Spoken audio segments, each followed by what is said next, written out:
kejadianku dahsyat dan ajaib. Ajaib apa yang kau buat, dan jiwaku benar-benar menyadari.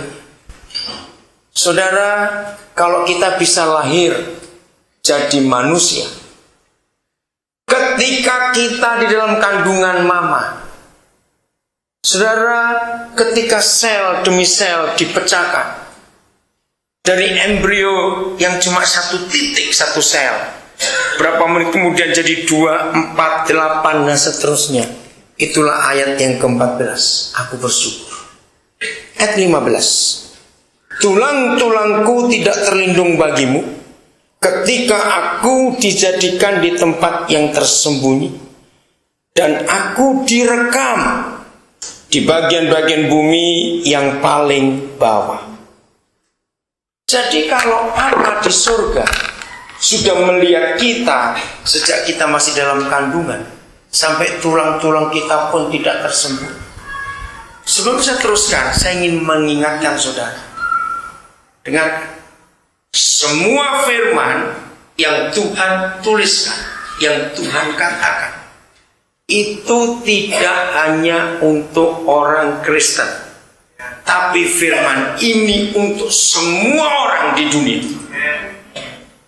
Kita harus tahu ini.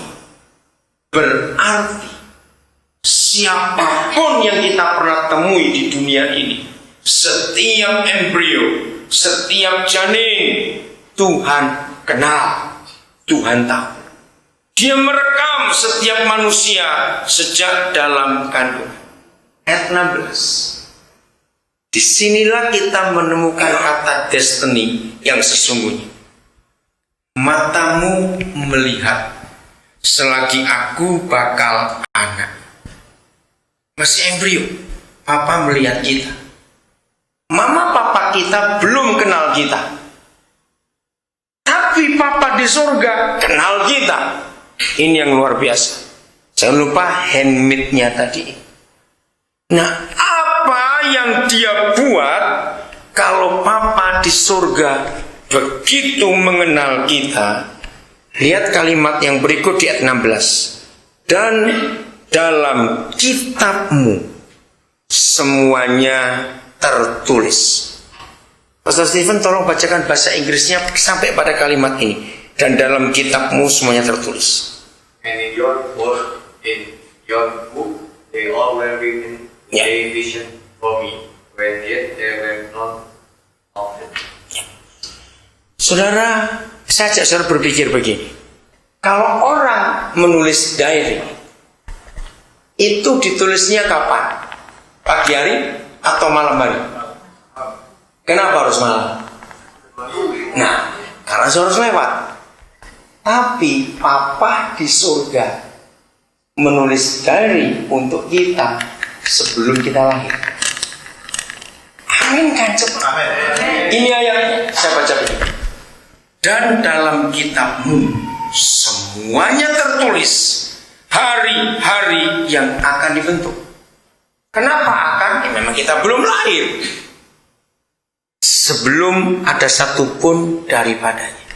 Dunia mengakui peramal-peramal nasib kehidupan itu pasti dari Tiongkok.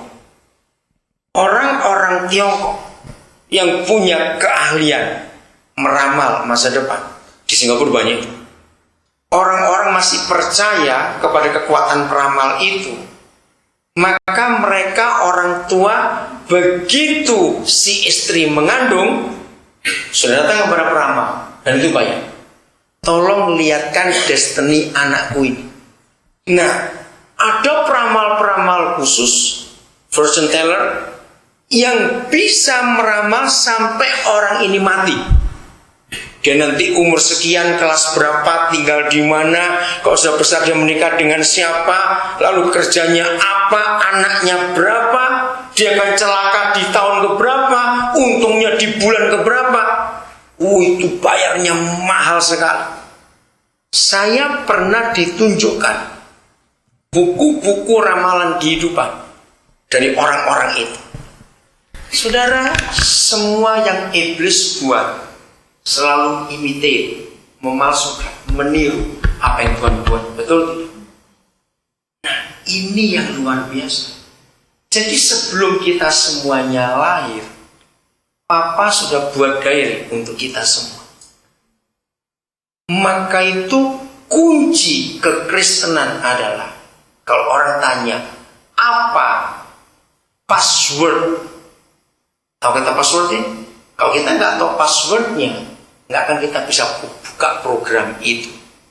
Mau sehebat apa sebuah program, passwordnya nggak buka, kita nggak akan tahu. Nah, password kekristenan adalah not my will, but your will be done. Itu password kehidupan kita.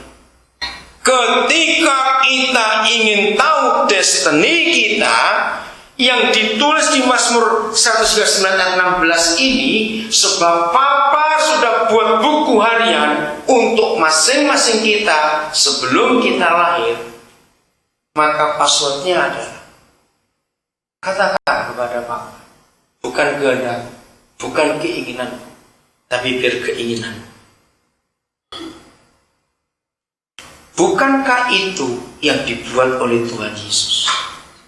Satu-satunya yang dia struggling. Tuhan Yesus tidak pernah bergumul untuk makan. Enggak. Dia enggak pernah khawatir untuk hidup, apalagi pacar. Dia enggak pernah pusing. Tapi cuma satu yang dia struggling dan bergumul sampai keringatnya campur darah. Apa yang dia gumulkan? Yaitu tadi, not my will, but your will be done. Itu sampai berdarah keringat. Bayangkan, kalau Yesus yang adalah Tuhan, destiny yang Papa buat atas Yesus Tuhan kita, besok kamu harus mati dengan cara ini. Nah, dia melihat. Siapa yang belum lihat filmnya The Passion of the Christ? Kalau saudara belum nonton film itu, saudara belum Kristen. Awas itu baik-baik. Benar saya berkata, kalau saudara belum nonton film The Passion of the Christ, saudara belum Kristen. Itu film luar biasa. Jadi malam itu, kalau Tuhan Yesus menolak, dia bisa atau tidak? Dia lari. Dia tidak mau mati dengan cara itu. Ngeri matinya. Dia bisa. Jadi dia perang, saudara. Besar perang itu. Ya, tidak, iya. Wah, dia bergumul. Maka itu orang Kristen tidak boleh struggle, gak boleh bergumul untuk hal lain. Kecuali satu. Bukan kehendakku, Bapak, tapi kehendakmu. Supaya apa? Supaya destiny yang Papa tulis itu kita kerjakan dengan baik. Efesus 5:17. Yang Papa inginkan atas kehidupan kita, supaya destiny kita itu bisa kita capai. Don't be foolish. Jangan kamu bodoh. Orang bodoh bagi Papa di surga itu bukan orang yang gak bisa baca tulis. Tidak. Orang bodoh bagi Papa di surga adalah orang yang tidak bisa mengerti kehendak Tuhan. 2 hari lalu Singapura kehilangan seorang pahlawan. Namanya, saya lupa. Dia pendiri NTUC, Serikat Kerja di Singapura. Umur 90 dia meninggal 2 hari yang lalu. Saudara, ternyata orang ini SD saja nggak lulus. Tapi dia jadi pahlawan di Singapura. Tahun 64 dia pidato. Waktu itu Singapura baru umur 4 tahun. Lee Kuan Yew masih muda fotonya. Kemarin saya lihat itu. Dia pidato dengan bahasa Hokkien. Dia umur 6 tahun dari Hokkien ke Singapura ikut papanya.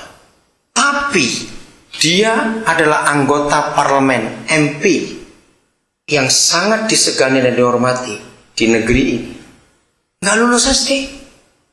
Kenapa? Dalam kisah hidupnya, orang ini selalu mikirkan orang lain. Dia nggak pernah sibuk dengan dirinya sendiri. Nah, secara education, ini orang bodoh. SD aja nggak lulus kok. Tapi secara negara, dia itu orang hebat. Kenapa dia hebat? Karena dia mengerti apa yang diinginkan bangsa ini. Nah, salah satu yang dicapai oleh orang ini sehingga dia jadi pahlawan di Singapura. Begitu waktu kematiannya 2 hari yang lalu